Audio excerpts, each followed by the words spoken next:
systems don't fail, people do. It's so true. It's so true. So if you follow the system every time, the outcome should be the same every time. And so if you don't follow the system, then that's where the failure happens. And that's why that saying is what it is. And I love people that go get education. But I also, tell me more than just, I went and got a degree. What are you doing in life? Tell me what your measurements of success have been and what have you done? Exactly. And so everybody's going to make that determination. And look, you can spend yourself to death in marketing in any entrepreneur business. Yeah, I've almost killed myself a couple times over it. And I watch young entrepreneurs do this all the time. And they wonder why they're broke, or they wonder why they're not making any money. And I spent all this money on marketing, Paul, and I've got nothing to show for it. I talk about 1, 3, and 5 year plans. And what is that goal in 5 years, and where do you want to be? Because that's what we're going to build our plan to. And that's different for everybody. It's not the same. Everybody's own definition and measurement of success is different. I am your host, Jason Julius, and today is an Entrepreneurial Chronicle. I've got a super cool guest that I know that a lot of Kokomonians will appreciate hearing this story. I have with me Paul Wyman of the Wyman Group. Paul, how are you doing today? Jason, I'm doing great. Appreciate this opportunity to hang out with you. No, thank you very much for coming. I do, because we talked about this off scene, and I made this clear that for anybody listening, like, we're not doing politics here. I had no intention. I made it very clear to Paul when I called him and asked him to come on and do the interview that this was about his entrepreneurial journey, that politics, that I didn't really, I'm not going to say that I even spoke a little bit politically or general opinions on other episodes, sure. But no, I was definitely more interested in your entrepreneurial journey itself. Brother, I like to kind of go back and find out, I mean, I've had people go back to 2 years old. But sure. Point being, kind of go back in your life in general as far as where it all started and how you found your way into entrepreneurship itself. Sure. Yeah. So, mine does go back to my childhood. When I was a kid, I was always motivated to be out doing some sort of work. And so, I can remember when I was a kid, I had my own little grass mowing business, and, I had my lawnmower and had 4 or 5 yards in the neighborhood that I did on a regular basis. When fall time came, I went out and raked leaves for the same people, and I was the kid that was ordering the things out of the back of the comic books, the burpee seeds, Really? Yeah. So I would buy a box of burpee seeds, and, you paid about 10 cents for a seed pack. And I'd go door to door in my neighborhood selling them for 50 cents a pack. And so you always a little bit of hustle there. Yeah. Not just and, the Christmas cards in the back of the comic books, same thing. Buy those in November, go out in the neighborhood, door to door, sell Christmas cards. And so I just always had this desire from when I was younger to do stuff like that. And so it's just evolved over time. As I got older, I've always thought to myself that one day I'll own my own business, and these experiences that I was having would help get me there. And throughout that process to getting my own business, I had several other journeys and stops along the way. So, I went in the Air Force, for example, and the Air Force isn't very entrepreneurial. It's pretty structured, but the thing that I loved about the Air Force is it gave me a tremendous discipline. And that's what I was about ready to say, is that, there's a certain amount of preparing. The skill sets and the things that I learned and the experiences that I had while I was in the military, no doubt to this day play a role in my entrepreneurial journey. And so I'll give you an example. In the military, things are about systems, right? You follow systems, and we had a great saying that systems don't fail, people do. It's so true. It's so true. So if you follow the system every time, the outcome should be the same every time. And so if you don't follow the system, then that's where the failure happens, and that's why that saying is what it is. So in my business today, in my entrepreneurial journey, I have systems. I have things, the way I like to do things, and I know if I do A, B, and C, I'm going to get D, and then I'm just religious about that and those systems. And so a variety of life experiences that I've had play a role in your entrepreneurial journey, even though they don't seem very entrepreneurial at the time when you're doing them. And I've long said that I look back and it's everything that I've learned has been applicable. I just wish I had been more conscious of it and understanding of what I was doing through the process itself. But did you marry the two? When you went into the military, were you conscious of those systems being that process that produces a result itself? Yeah, so, in the military, they're very specific systems to the military mission, right? My whole takeaway from that was whatever the end result is I'm looking for, create a system for that. And then this way, the thing about systems is they're trainable. So you can teach, somebody who's coming alongside of you on your entrepreneurial journey, or a new employee or something along those lines. You can teach them the systems, and then when they carry out the systems the same way, we're getting the results that we're looking for.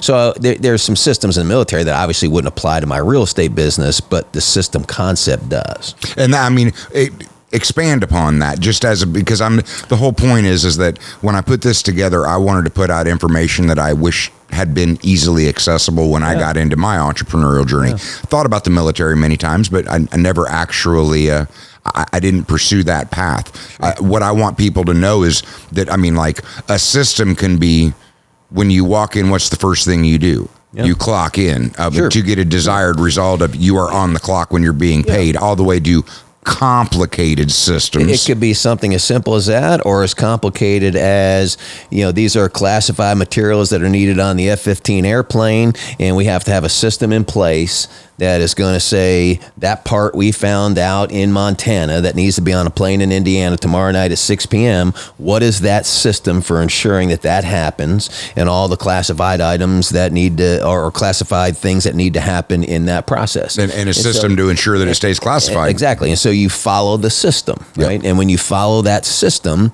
then that plane is taking off from your Air Force base at 6 p.m. tomorrow night, and it worked like it should have worked. Exactly. But the minute you step outside that system, the minute you think, I can do it a different way, or I can, that's when you get jammed. And so I just learned that systems are a really important piece. And so I equate that into my real estate business, So, I've got a system. If I'm going to take somebody from point A, from the time I meet them through a successful closing, what does that look like? And what are the things that have to happen to ensure a great customer service outcome every time? And if I follow that system, I know at closing, my client's going to be really happy.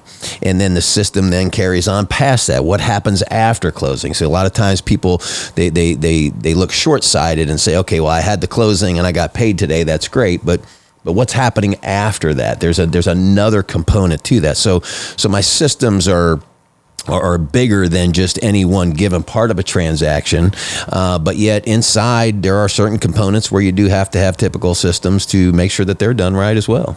Okay, so when you walk into the military, because I want to, this is anybody that's listening, you will not be successful in entrepreneurship if you do not understand how to systemize. So you walk into the military, you're being just taught and trained to execute longstanding systems that have actually been in place. Absolutely. But when you come into real estate, okay, you're saying, and which is you reverse engineered. This is your end result. Right. Now, how do I reverse engineer a system that from a starting point that gets to that end result in a systemized manner? Absolutely. And it's written out. Okay. So just like in the Air Force, they would hand you a book of regulations, and you'd say, okay, I got to follow these regs here. This is part of the system. Da, da, da. Well, in my business, when I started it, I didn't have that. So I had to create that, right? So to your point, what's the end result that I'm looking for? And what are the things that absolutely have to be done? And if I'm consistent at this every time, I'll get the same end result. And once I had that recipe, then you commit that to writing, and you commit that to your checklist, and you commit that to everybody who has their hand in that is going to do that system the same way. And then when that happens, you end up with a lot of happy clients. So how often have you had to revise your systems? Oh, gosh, constantly. I mean, think about it. My business, I've been in real estate now for 22 years. It's night and day different today than it was 22 years ago because of technology. And it's going to be night and day different 5 years from now, and 10 years from now, and 15 years from now. I mean, the things I do in technology today, I'll just give you an example. So, a lockbox on a front door. Okay. Yep. When I first got in the business, there were no lockboxes. If I had 5 showings, I would go to 5 different real estate companies, pick up the key to the house, go show the 5 homes, and then drive back to all 5 of those real estate companies and deliver the keys back and say, really? Thank you. Yeah. Okay. So that's what, literally, when I got in the business, that's how it was done. Okay. Then we moved to lock boxes on the front door that were the combination lock boxes. So we're like, wow, this is really saving a lot of time. I'm not doing all this driving back and forth. Thought that was a big deal. Then all of a sudden, I didn't have to worry about codes anymore, because the next step in the lockbox was we got to carry what looked like a credit card. And the credit card, you get stick in a lockbox, and it would read that, and then the lockbox would pop open for you. The problem was the card had to be charged every night with a new code, and if you didn't do that and you went out, you didn't have it updated, you couldn't get in the lockbox. So that was a challenge. But now I show up at a house and I look at my iPhone, and it pops that lockbox open for me. Really? I was about ready to say it was going to give you a code to punch in, but no, it just code. It just look at my phone, and boom, that lockbox pops open. So I went from just in my short realtor career, picking up keys to where I just look at my phone and access a home now. So that's why our systems get revised all the time, because technology changes everything. You know, we didn't used to DocuSign. If my client wanted to do a counter offer at 10 o'clock on a Friday night, we were meeting at the office at 10 o'clock on Friday night, and we were doing paperwork, and everybody was getting their copies. You know, now it's electronic signature. So now at 10 o'clock on Friday night, I'm sitting at my kitchen counter on my, living room chair, and things are being done electronically. Okay. And now nobody has to leave. And so you just have to make sure you're updating your systems as time's going on. You don't want to be left behind in the times. But also I try to think, what's the future? What's the next step? What could I be doing that's different, and incorporate that in my system to create a better experience for somebody as well. So that's where systems has really played a big part in my life and my success. And I owe a lot of that to my experience in the military. Okay. So I want to spawn off of that for a little bit, because I've 9 out of 10 fail in the first 10 years. I honestly, in the first year, 99 out of 100 fail in the first 10 years. I'm a big proponent that 7 of them shouldn't have tried, because they tried for the wrong reason, or they weren't the right mentality. What you just said in all of that was you embrace change. Absolutely. So I'm wondering if there is a certain component to entrepreneurship like change is inevitable, but most people don't want to change in life. And the entrepreneurs that I see being successful are the ones that are on the forefront. They're ready and willing to flex and move forward with whatever change, because you accept it as an inevitable and you're malleable. You have to accept change as an entrepreneur. I mean, that's just a given. If you don't accept change, entrepreneurship is not for you. But I'll go back to an interview I saw with Jack Welch years ago. And I don't know, this is 15, 20 years ago maybe. But in the interview, he said, if your company is not changing at the rate of the outside world, your company will die. And there's so much truth to that. I've seen so many companies that get left behind because they refuse to change. Or they refuse to say, oh, this is the new way of doing business, and I may not like it as much, but I'm going to fight that. And all of a sudden they're left behind, or they're not performing at the same level as the companies who are accepting the change and moving forward. Exactly. And that's one of the things that I've loved about my real estate company, and the realtors that I've been fortunate to recruit and hire over the years, is we're very open to that change. When there's something new, oftentimes we're leading that. Oftentimes we're at the forefront of it. And but there are many realtors across the country who didn't like the technological changes. They didn't want to do the email deal. They didn't want to do those things. They liked going to the other offices and picking up keys, because that's when they got to see the other realtors and their friends and have conversations. And look, I love to see friends and have conversations as much as anybody else. But an hour of picking up keys and an hour of delivering keys, what could I really do with that 2 hours to advance my business if I wasn't driving around picking up and delivering keys? And so that's how I always look at things. And that's why I embrace change, is because there often is a better way to do something. It's finding that better way and chasing it and implementing it and doing it to stay ahead of that curve. Exactly. Okay. So getting into that, cool. Because I've been willing to embrace change. How human nature is not to change. How do you deal with your own people? How do you train or mentor, or do you try and screen in your hiring for that type of mentality, or how do you deal with your own people that are resistant to change? Yeah, so a lot of it is in the hiring process. And as an entrepreneur, you need to take time and think through what your hiring process looks like. And the type of people that you're trying to hire. You know, each position has a different quality of a person, a different traits, different things like that. So once you identify and you know what you're looking for, that interview process is critical to at least get a feel that, yeah, we're on the same page here and we can partner up and we can go do this. And the number one thing that I look for in anybody that I'm interviewing is a history of success. Okay. And so, and I don't care what the history of success is in. So what I mean by that is I've hired 22 and 23 and 24-year-old people into the real estate business. And part of their history of success that they have shared with me in the interview was going back into high school, because they're only 22 or 23 years old. So their span of time to have success goes back into high school. And so they might be telling me about success they had in some leadership roles and some clubs and some sports or something along those lines, or successes that they had in college, or successes they had working and volunteering at a nonprofit. Whatever that level of success is, I just need to know you have had successes in regard to what you set out to do in life. And that is the number one indicator for me of somebody who wants to come in and be a salesperson in a side of a real estate company, and which is a very entrepreneurial position. All realtors are entrepreneurs in their own right. I need to know that you have that desire to go and chase something and be successful. And anybody that I've measured against that has done incredibly well as a realtor within our business. So it's the number one thing I look for. You know, not to downplay or anything, but the 4-year degree, the master's degree, they're great. And I love people that go get education.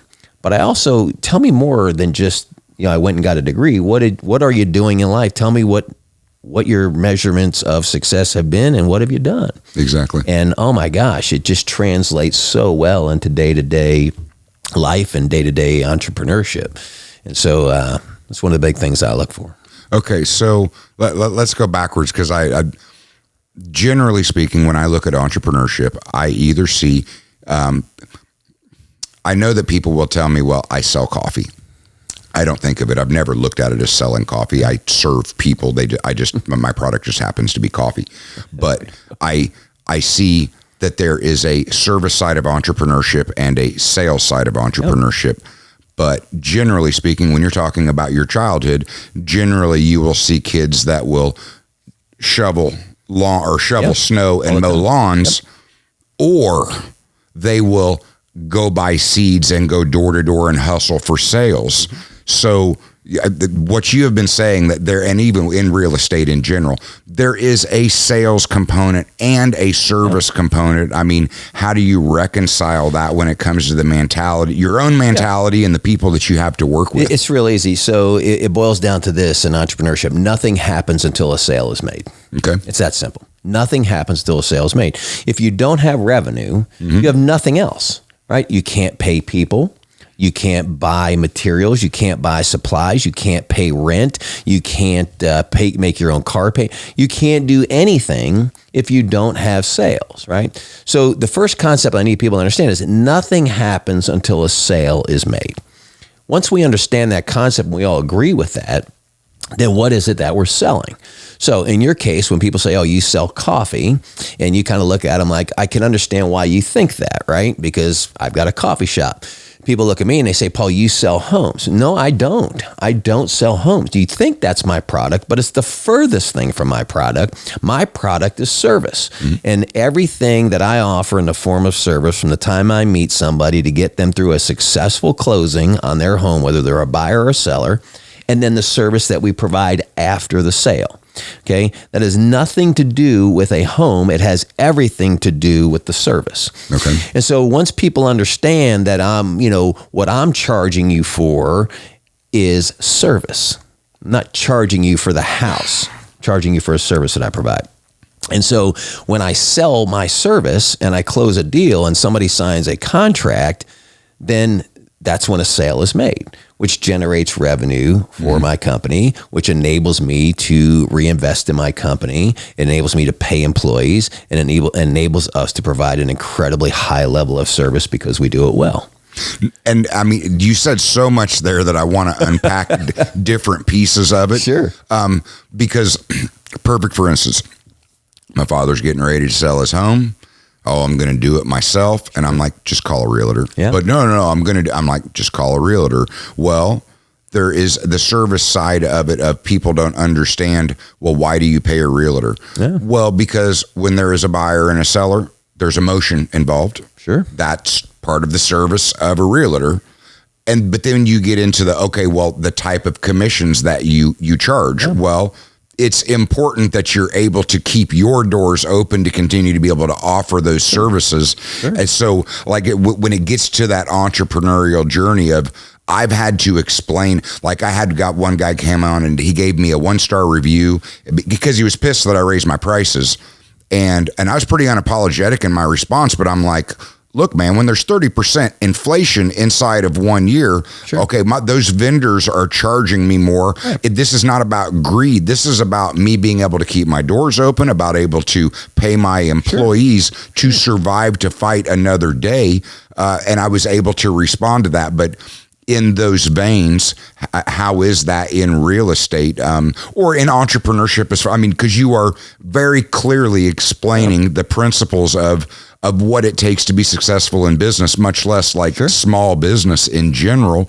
What are the types of services and the justifications for saying, okay, you are truly, people look at it from the outside in and they're like, well, you just sell a cup of coffee. Well, you don't understand all the logistical issues that go on behind that. You don't know what it takes to put that delicious cup of coffee to your lip. Exactly. Right. And so, in my business, when I tell somebody how much I charge, they see the service that I'm offering and what I'm charging for it. And at that time, they'll make a value decision. Is what Paul's saying he will charge for this service, is that worth it to me to pay for that? And I, as the entrepreneur, have to assign my value that I want to charge to that service. And I need to believe in that. And then I need to deliver exactly what I tell you I'm going to deliver for that compensation that I'm asking you for. And so in our business, just like yours, prices go up for everything that we buy every year. Prices go up for newspaper ads. Prices go up for ink cartridges in the copy machines. You name the item that I need to run my business.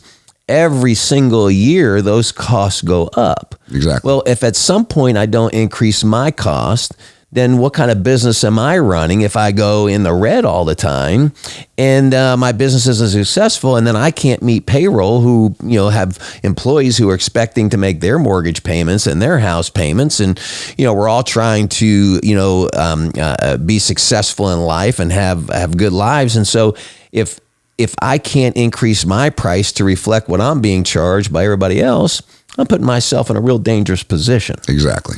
So, as an entrepreneur, I've got to measure all that stuff. I got to measure my margins. I got to see who I'm paying for, how much I'm paying for. Maybe I need to go back and renegotiate with those people.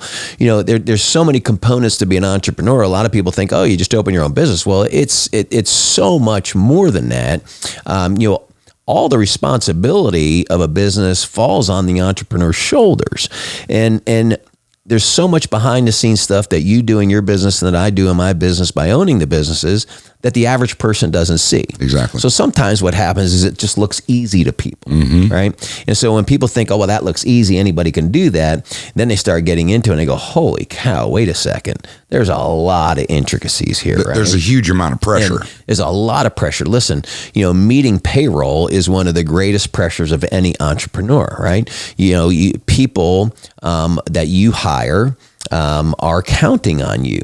They're believing in you as the business owner, that this business that you have put together and built is going to be a good, safe place for them to work and earn a living for their family. And so on Fridays, I got to make sure that that paycheck is there for them. And that is a responsibility. That's nothing to take lightly. And so that's why I always have to measure what's going on in my business. I have to look at every aspect of it to make sure that we're profitable so that they and their families are taken care of and that I'm ultimately providing a great value to my clients at the same time. Okay, so now because I've seen it, I'm going to give you a chicken or egg argument because I want I want your take on it. Sure. So I mean, you say nothing happens until the sale is made. Right. So that's putting a sale at the first priority.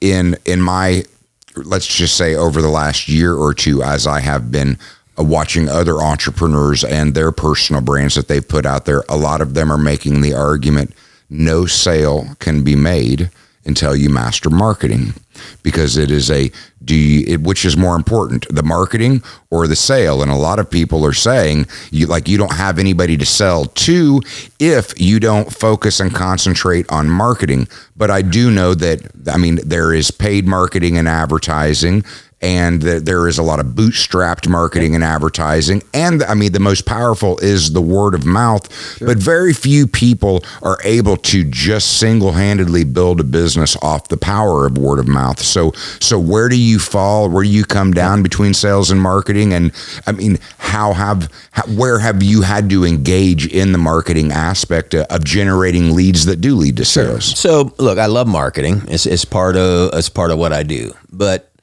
I would tell you that there's something that is a higher benchmark for me than marketing on my list, and that is relationships. Okay. So I tell people all the time, I'm in the relationship business, right?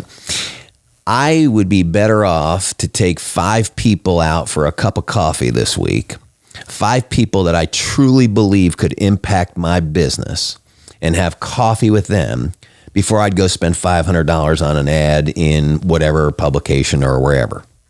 And so first and foremost, before I just start dumping money into marketing, I got to make sure I'm doing all the things that I know it takes to be successful. And one of those keys is building relationships. And so, if I look at the history of my entrepreneurial journey, and the number of people that I have sat down with that I believe could help me impact my business, and that I also believe that I offered something to them in return in this relationship, that has by far had more impact than any marketing I could ever do. So relationships are absolutely critical. If I'm building those relationships, business is going to come my way. And so again, I don't have any money for marketing if sales aren't being made. Okay. So that's why my whole concept is nothing happens till a sale is made. You build the relationships, and then you got to strategize on what the best marketing routes are. Every entrepreneur's business is different when it comes to marketing, right? Yep. Because you're trying to figure out who's my target market and what's the best way to get in front of those individuals. And so everybody's going to make that determination. And look, you can spend yourself to death in marketing in any entrepreneur business. Yeah, I've almost killed myself a couple times over it. And I watch young entrepreneurs do this all the time. And they wonder why they're broke, or they wonder why they're not making any money. And I spent all this money on marketing, Paul, and I've got nothing to show for it.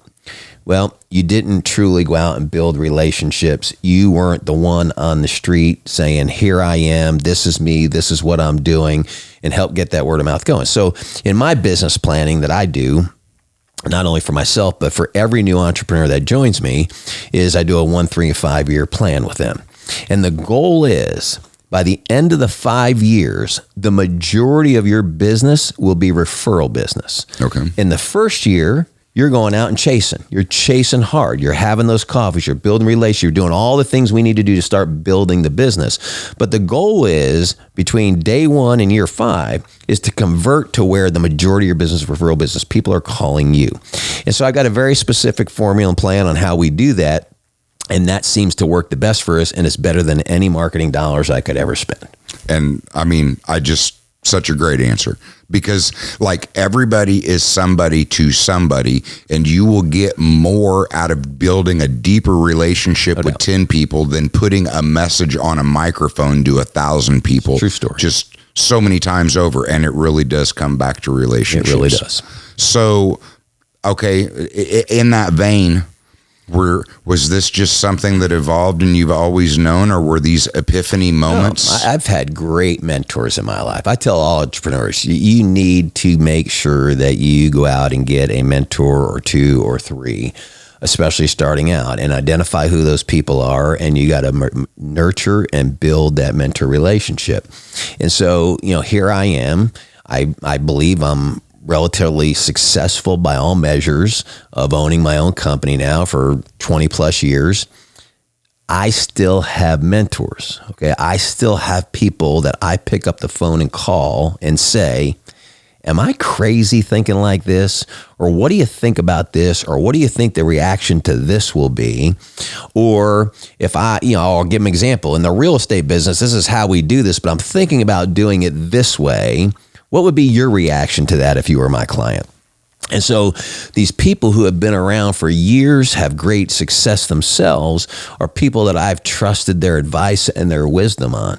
And so I'll call them up and I'll run that by them. So by having that, it brings a little balance to me. Mm-hmm. And it makes me always understand that, just because I'm here as an owner of the company and I'm doing great, that's not the be all and end all, because you can get lost in that, right? Mm-hmm. And so it's just kind of like a little bit of a self-check now and again. And so if any young entrepreneurs listening right now, get a mentor and keep mentors in your life. And so mentors in my life have shared these different thoughts and processes with me. And some of them have shared it in different forms or in different messages. And then I've taken that and I've said, okay, boy, if I take that piece from this one and this piece from this one, put it together, I think that's fantastic for my business. And I'll do that then. So mentors aren't always giving you the full answer. Mm-hmm. Sometimes they're giving you experience they had, and you hear two different experiences and you go, wow, I could take both those nuggets right there. Exactly. So I'm always looking for the nugget, right? Give me the nugget. And I always try to be the person to give the nugget, right? Mm-hmm. So, if a young entrepreneur is having coffee with me or we're talking and they come in, I want to do the same thing. I want to pass that back along and help them with their journey as well. So get mentors is probably one of the greatest pieces of advice that I can give a young entrepreneur. No, and that's because I was very fortunate in that manner, but something that I realized was that, like, if you want coaching, and there's nothing wrong with coaching because it'll help you get to that next level, you're paying them to give you answers. Mm-hmm. Mentors don't necessarily give you answers. They will give you stories and perspective and experience, and it's on you as a fellow entrepreneur to extract those nuggets and those lessons out of it. Yep. And that a coach and a mentor, that there is a difference there. Well, and here's one of the biggest difference to me between coaches and mentors. A mentor is going to tell you what you don't want to hear. Okay. Oftentimes coaches will tell you what they think you want to hear because you're paying them. Yep. Right. Now, I don't say that to downplay coaches, because there have been some coaches in my life, some people that I've met that are in that business, and I have paid them for a few hours of their time because I wanted to pick their brain as well. But the true relationship of a mentor relationship is you're going to get the good, the bad, the ugly. You're going to get it all if you truly have respect for that person and you establish the relationship that way from the beginning. So my mentors know that they can tell me something if it hurts my feelings or I don't like it. It doesn't mean I'm not going to talk to them for the next 3 months. It's still constructive. It's fantastic. I needed to hear that. Mm-hmm. And can we have coffee again next Monday morning? Right? Exactly. So, and as an entrepreneur, you just have to be open to that and realize that sometimes your ideas are not going to be that smart as much as you think they are. And sometimes you need people in your life to tell you, I wouldn't do that. Yep. And then there have been times that people have told me that. And then 3 or 4 days later, I wake up and I'm like, man, I'm glad I didn't do that. But I was raring to go. Yep. And it would have been costly. So, and I heard you mention this piece of it, but would you consider yourself a disruptor in your industry, or more of just somebody that looks at what's there and just kind of refines? So, when I first started my real estate company, many people said, what are you doing? There's 50 real estate companies here in North Central Indiana. The market's saturated. Why are you doing this? And today we're one of the top real estate companies in North Central Indiana. And so first off, I can't let other people define me or dictate, what I might want to pursue from an entrepreneurial journey. But the reality of the matter is, if you got a dream and you're chasing your dream and you got a plan and you go after it, it's amazing the great things that can happen. So there's always reasons not to do stuff. And, you got to weigh those out. And so, that's where mentors help you, right? And so at any rate, the people that told me that, I told them why I was doing it and why I believed it would work. And so when you say disruptor, we certainly did things differently. Okay. I can give you a real short example. It's not a huge thing, but it was different and it made an impact. When I first got into business, open houses on Sunday used to be from like 1 to 3 or 1 to 4, right? And people would come out and you'd sit in the open house for 3 or 4 hours. And I'm sitting there looking at that on Sunday afternoon and there would be an hour go by, nobody shows up, maybe one. And I'm sitting there saying, first off, this is not a very efficient use of my time. Secondly, I've asked my seller to spend 3 or 4 hours away from their home on a Sunday afternoon. And I just believed in all my heart that if somebody wanted to see a home bad enough, I could shorten that window and they're going to make it a point to come to my open house because they want to see my house and I'm going to get less tire kickers. And the reason they're going to come to my open house is because everybody else is still going to be doing 4-hour open houses. And if mine's only open for 90 minutes, they're going to hit mine first and they got 4 hours to see everybody else's. Okay. But it was more than that. I said, I can do 2 open houses and serve 2 clients on a Sunday afternoon from 1 to 2:30 and 3 to 4:30 in the same time that everybody's doing 1 open house. Paul, that'll never work. Nobody's going to do that. You're going to miss people that are going to come to the open house because you're only open for 90 minutes. I said, we'll see about that. Started doing 90-minute open houses, 2 on a Sunday, serving 2 clients, 90 minutes. My traffic was up and the tire kickers were down. People who were just strolling through looking for decorating ideas or whatever, because people realized if I'm going to get to that open house and see it, this is when it's open, I got to get there.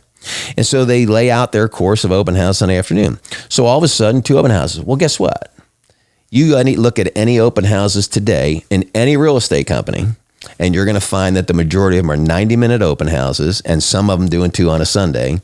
And I feel like we disrupted that whole thing and changed the way open houses are done on Sunday afternoons. Okay, so in that vein, at some point you noticed that you were doing something different, and the numbers don't lie in the success, but then you started watching other people emulate you. It's the greatest form of flattery in the world. Okay, and I know that people can say that, but I mean, like, I had another gentleman point out that the state fair was now offering a pickle pizza, and he tagged me to be like, hey, that's somebody's copying you. And I was like, yeah, I guess this is where I'm supposed to say that I'm flattered. And I'm like, I don't know that I can necessarily bring myself to say that I'm flattered. But I mean, obviously you did create a new industry standard, but in the moment of seeing somebody else start taking honor, I mean, was that a complimentary moment? It was a very complimentary moment. I tell people all the time, if you want to be successful, duplicate success. Okay.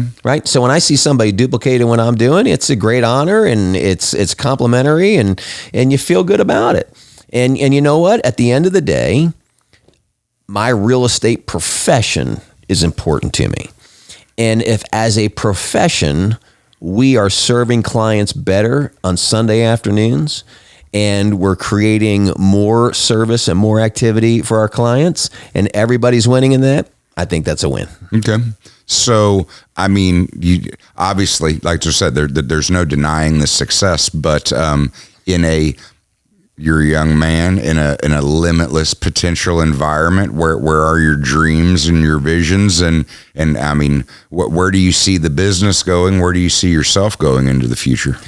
Yeah. So, when you first start out, you decide to open up your own business, you're kind of laying out in your mind, what does my future look like?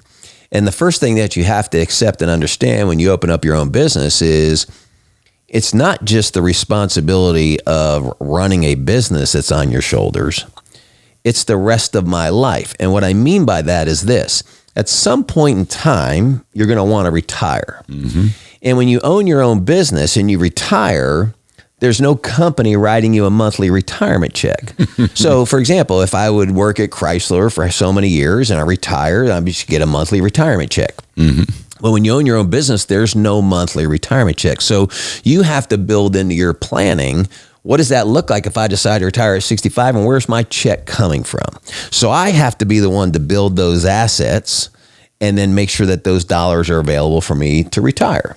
So it's a much different mindset to create assets that are going to take care of me for hopefully 10, 15, 20, 30 years after I retire versus knowing I'm getting a corporate check. Exactly. That's another huge responsibility because now you're talking about taking care of your family again at a higher level. And so you put all those things together and you sit there and say, what does that look like for me? And so, I think that any entrepreneur has financial independence as part of their goals and their desires, the ability to be your own boss, which comes with great responsibility, but yet, the beauty for me is if my daughter has an activity at school at 2:00 in the afternoon and I want to be there, nobody can tell me I can't be there. Nobody. So, so I don't have to worry about, putting in a request for vacation day, or do I have enough vacation days? Do I have enough PTO? I don't have that. But if I abuse it, guess what? My business is going backwards, right? Exactly. So it's the whole flexibility versus discipline that I love to talk about in entrepreneurs, right? Because, there's people that leave, an hourly job, or I'm getting paid every 2 weeks, and then they become entrepreneurs.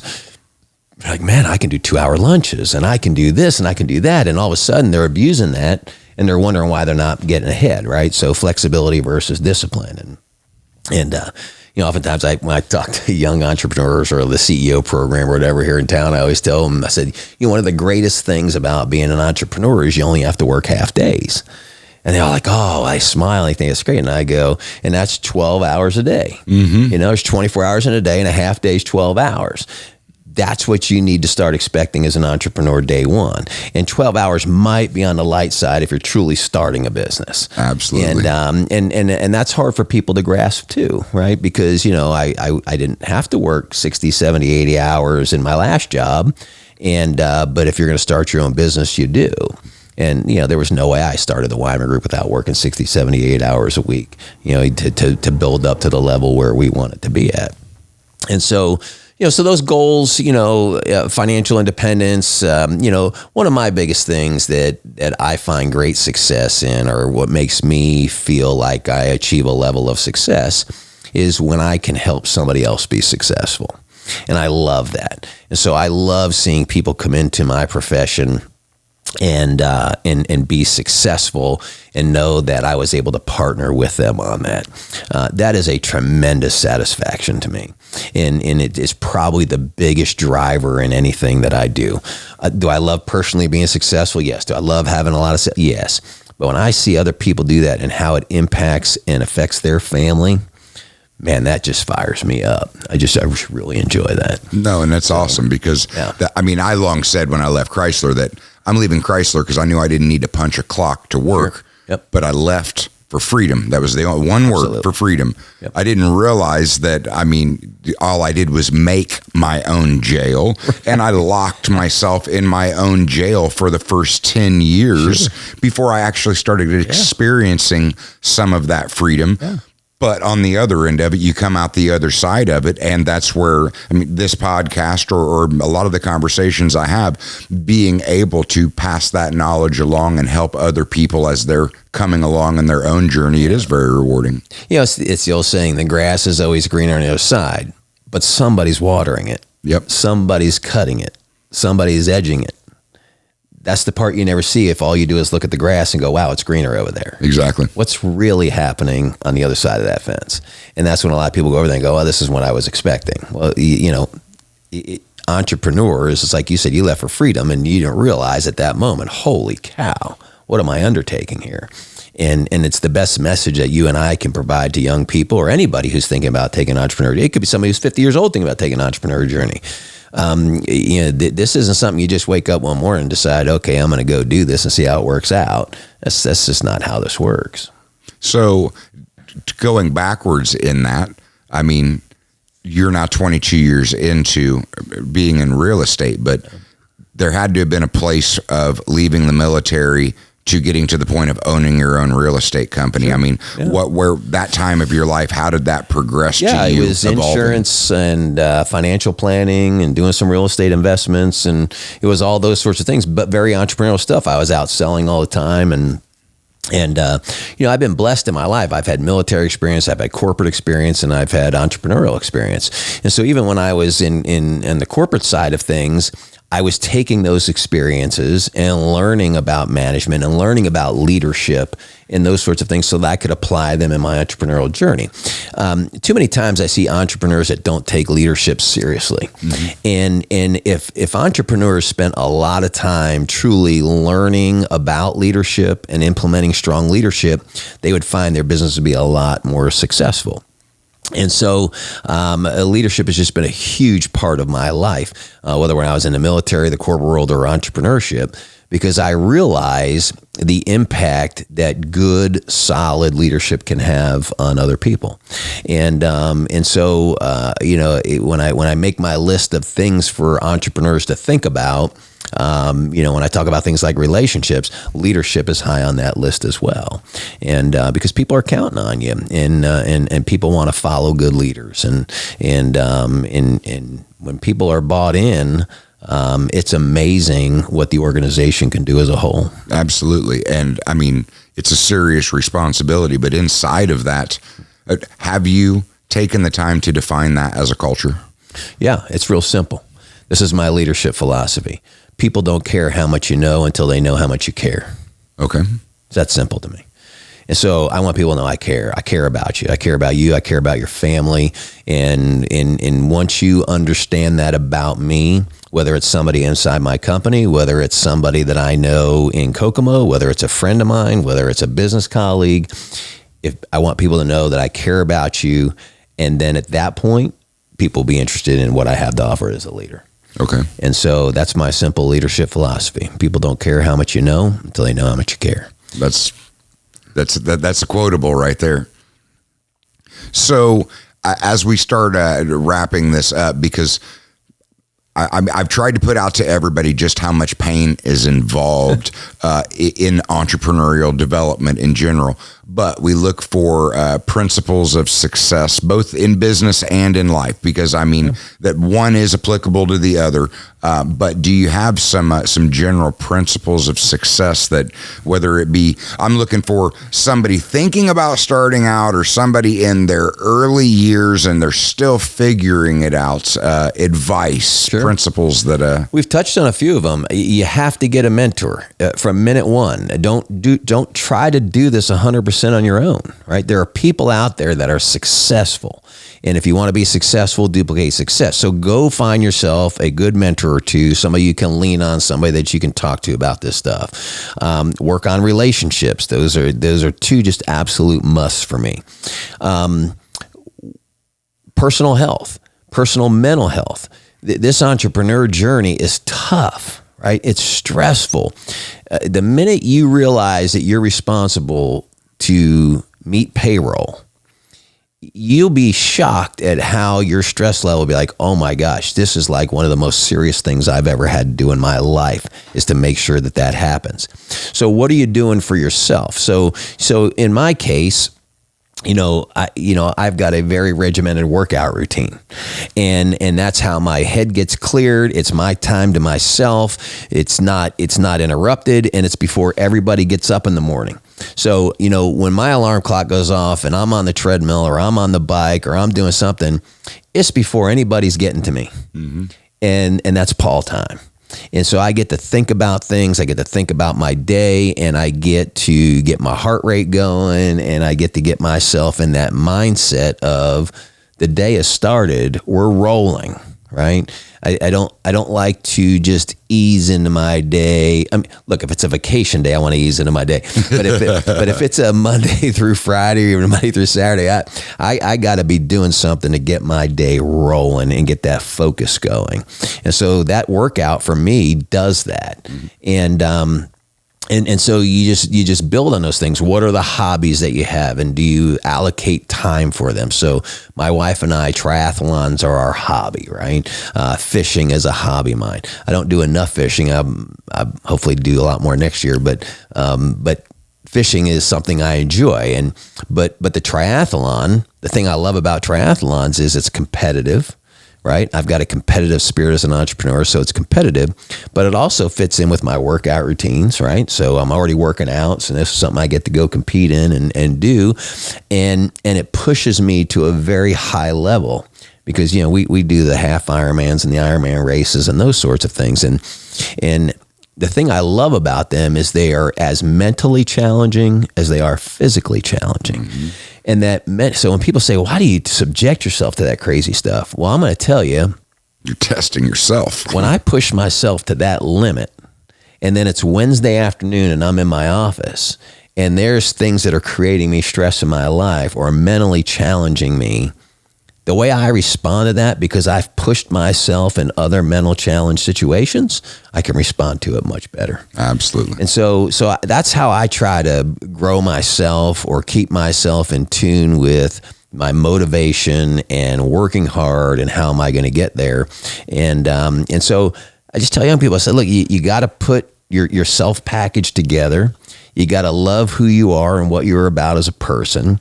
When I give the love speech to young entrepreneurs, at first they just look at me with their eyes glassed over, and I'm like, look, you've got to love yourself. Mm-hmm. You just do. And people are like, well, that sounds so egotistical. I'm like, look, the gift of your life is beyond measure, right? It's like, it's your gift. It's your unique gift. Nobody else has it.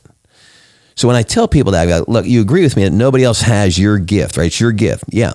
Then what's not to love about it? It's your gift. So once you love who you are and what you're about as a person, and you can start sharing that love with other people, you can adopt a leadership philosophy of people don't care how much I know until they know how much I care, because I care about myself. I care about my journey. I care about doing things for me to put myself in a position to make sure I'm performing the best I can, to make sure I'm helping other people, and I'm doing my part for my family, but I'm also doing my part for my community. And that's where my whole corporate citizen philosophy comes from. I talk about this all the time when I'm talking with companies or companies that hire me to come in and do some speaking things. I talk about corporate citizenship all the time because I really believe that companies have a responsibility to make their communities a better place. And that's where the corporate citizenship, it's me personally going out and doing it. It's my staff personally going out and doing all that stuff too. But when my corporation gets behind that, boy, the power of that, and then the people that are out making it happen, it's powerful stuff. And so when I do these things or I think like this, it brings a focus to corporate citizenship. It brings a focus to making sure that we're keeping our eye on the things that are important, right?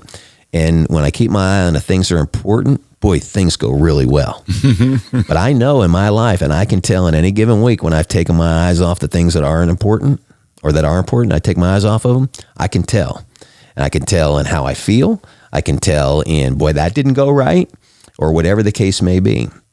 So the way you keep your eye on things that are important is to make sure you have all these different things in check. No, that's awesome. Beautifully answered. Okay, I got one more thing I want to get your take on. Right. So when we get into in the day and age of social media, I personally believe that there's entirely too much glamorization. And honestly, it's fake. Because they're showing the 20 and 30-year-olds that are getting in their Lamborghinis and flying on their corporate jets. And I'm like, yeah, I don't even know if I believe it, because any of that stuff can be rented. But what I'm getting at is to expectations and realistic expectations and timelines for success in a real entrepreneurial journey. Because I think a lot of people that they're like, oh, I just woke up and I decided that I wanted to be successful and I climbed on my jet and it only took me 6 months. And I'm like, it's just... So where are you, or what do you have to say towards realistic expectations for truly achieving a realistic version of success in entrepreneurship? Yeah. What you're saying is 100% true. And I love to, entrepreneurs that I mentor, or just even people that maybe I'm not mentoring, but I know, and they're getting entrepreneurship. I love driving them by my first little apartment on Sycamore Street, and I had a couch and a kitchen table and a TV, and I slept on the couch at night. And, and that's where my entrepreneur official journey started after the military. And, you take a moment like that and you look back and you think about it and you say, okay, there is no get rich quick scheme overnight. As much as you want to believe there is, and as sexy as somebody might make that look on social media, that is not how that happened. And so that's why a lot of times, I mentioned earlier, I talk about 1, 3, and 5 year plans. And what is that goal in 5 years and where do you want to be? Because that's what we're going to build our plan to. And that's different for everybody. It's not the same. Everybody's own definition and measurement of success is different. So if you tell me this is where I want to be in 5 years, then we got to build a plan to that. And I'm going to hold you accountable to it. I expect you to hold me accountable to it, and let's roll. But there is no overnight immediate gratification. If that's what you're looking for as an entrepreneur, you're getting in the wrong business. It's just not going to happen. Go buy a lottery ticket and hope for your best, because you'll have a better shot at overnight gratification on a lottery ticket than you will just deciding you're going to be an entrepreneur and be rich this weekend. It's definitely a deck stacked against. It is stacked against you, and so it takes time, right? And so I lived in that apartment for a long time. And then my first house that I bought, a very small house. And then you just start stepping up as you're building and you're becoming more successful. And you can't get in this business and outlive your means out of the gate. You just gotta do all the smart things to get there and be successful. But it's years. It's never days and it's never months in the entrepreneur deal. But to your point, when you first made this thing about how many people fail when they get into the entrepreneurial journey, it's because they had that expectation, or they weren't willing to fight as hard as it takes to fight in those first 2, 3, 4, and 5 years. You hit that 5 year mark and you're still in the game, there's a real high likelihood you're going to make this thing. And so, but you got to fight hard, you got to sacrifice, you got to give up a lot to get there. But the reward is incredible. And, you go back to the old risk versus reward, right? The higher the risk, the higher the reward. Well, being an entrepreneur is taking a high risk because it's all on you. There's no paycheck every 2 weeks, it's all on you. But the reward is incredible. Do you process that risk differently? Because I've noticed that the way I will watch people get paralyzed over how they process risk, and my brain doesn't assess it the same way. Sure. There are definitely people that look at risk differently. It's different for everybody, right? Everybody has their pain threshold, and risk causes pain a lot of times for people. And so it's whatever your pain threshold can withstand. But I will tell you that even if you're going into entrepreneurship and you think it's going to cause some pain, you can measure that by having a good, solid plan in place, by having mentors, by having relationships, by doing all the things that we've talked about today. You can minimize that risk and minimize that pain, but you're never going to avoid it. You can't as an entrepreneur out of the gate. It's going to happen. And you just have to accept that that's part of the journey. And look, even to this day, there's pain, right? There's days where things just don't go right. And you know what? We gotta make sure that we correct that. We bounce back strong and we press on. And look, we're all in the customer service business. There's days we don't get it right. I have the greatest system in the world, but there are days, guess what? Systems don't fail, people do. And I dropped the ball on something, right? So we can't be perfect all the time, but what do we do about that, right? Do we let that moment define us, or do we bounce back and make the situation right for somebody and do it better the next time? Exactly. Or learn from that and never let it happen again. And so those are the types of things that I think entrepreneurs just have to expect and experience some of, when they come into business. I refer to it as scar tissue. How many scars do I have on my back from the beatings that I took trying to get where I'm going? And I've long said they say what doesn't kill you makes you stronger, and I'm like, what doesn't kill you leaves a scar. It leaves a scar. Yes. And I've got plenty of them, and I'm proud of every one of them because they all mean something different, right? They're all times that I plowed through something, whether as a success, a failure, or whatever. It means something, and you learn from those, and you grow from those, and turn those into incredible opportunities and incredible successes. That's awesome. So back back to social media. I mean, if somebody wants to do business with you, what kind of, where do they find you? What are your social media channels? How are you found in business? You bet. So, I mean, I'm on Facebook and Twitter. Our company's on Facebook, Twitter, and Instagram. So you can go to the Wyman Group Facebook page. You can go to my personal Facebook page, my Twitter account. It's just search Paul Wyman. You'll find it. And, that's the other thing with young entrepreneurs is trying to rein them in a little bit on some of the social media craziness, right? Mm-hmm. It's real easy for people to put things on social media and not think about what they're doing at that moment, right? And I try to help young entrepreneurs understand that if what you're putting on social media isn't benefiting your business today, you shouldn't be posting. You got to have a litmus test for what you're going to use social media for. And look, I'm the last one to tell people how they should or shouldn't do things, but I'll also tell you that I have standards and I've got company standards when it comes to that. And you have to have that, because if not, everything you're working for, everything you're building can just be trashed in a minute, on social media. And that's not worth it. That risk isn't worth it to me. So, I've got my litmus test for what I post on social media, and I expect people who are around me and on this journey with me to have the same type of a litmus test, and it works out well for us that way. Social media, I've seen it used for some of the most incredibly great things, and I've seen it used to really destroy people. And that's and watching it destroy people is the heartbreaking part. It's heartbreaking. Yep. It's heartbreaking. And there's a lot of cowards out there. It's real easy to sit behind your keyboard at 9:00 at night in your pajamas and post stuff on social media. It's another thing to whoever you were firing on or whatever you're doing to sit down and have a cup of coffee face to face with that person. And that's why I just call them cowards, because you won't come sit down and have that cup of coffee face to face, because No, the keyboard warriors, but they wouldn't say it to your face, and that's the sickening part of it. It's like crickets. I always tell you, I was talking to the CEO class, and I said, you ever walk out in your garage and you hear the cricket, right? And it just chirp, chirp, chirp, chirp, chirp, chirp, chirp, chirp. And then what happens when you get close to the cricket? Anytime you get close to it, then the cricket just stops, right? You hear no more chirping. It's because you're close to it. And so, I equate that to critics. That's how critics are. They'll fire from afar. They'll put stuff on social media. They'll say stuff. And then they won't say it to your face. They won't sit down and have that conversation with you. So, eliminating critics and eliminating negative people out of your life and all those kinds of things are part of my daily routine, and you just have to look at that and say, okay, what am I doing on my social media and how I'm presenting myself and the things that I'm doing in the community? I got to make sure that if I'm not going to tolerate that, or I'm going to call people keyboard warriors and all that stuff, that I'm not doing that, right? I've got to set the example or the standard, or stay on the high road at every chance that I get, because it means something to my business. It means something to my corporate reputation. It means something to my personal reputation.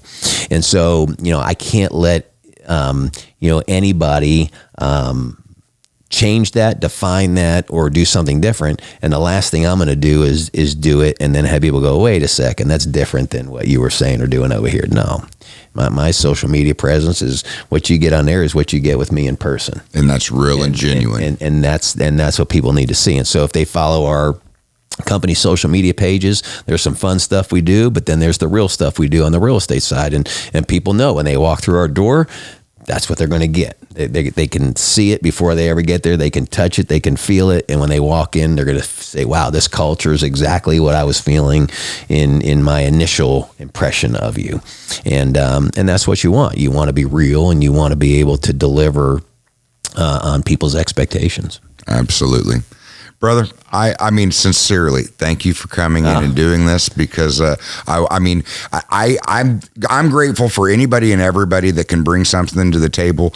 But when it comes to principles for success and actually surviving and what it takes to actually survive or be successful in business, this has just been it's been a very information-packed episode. You have sincerely brought a lot to the table, and I cannot thank you enough for coming. Well, Jason, thanks for this opportunity. I enjoyed talking with you as well, and congrats on all your success as well. That's it's still work in progress, but it always but is. one foot in front of the other, one day at a time. Hey, we just keep surrounding ourselves with great people, and great things happen, right? Exactly. Absolutely. So keep up the good work. All right. Okay. That is, we're going to wrap up this Entrepreneurial Chronicles. So until next time, you guys have a good night.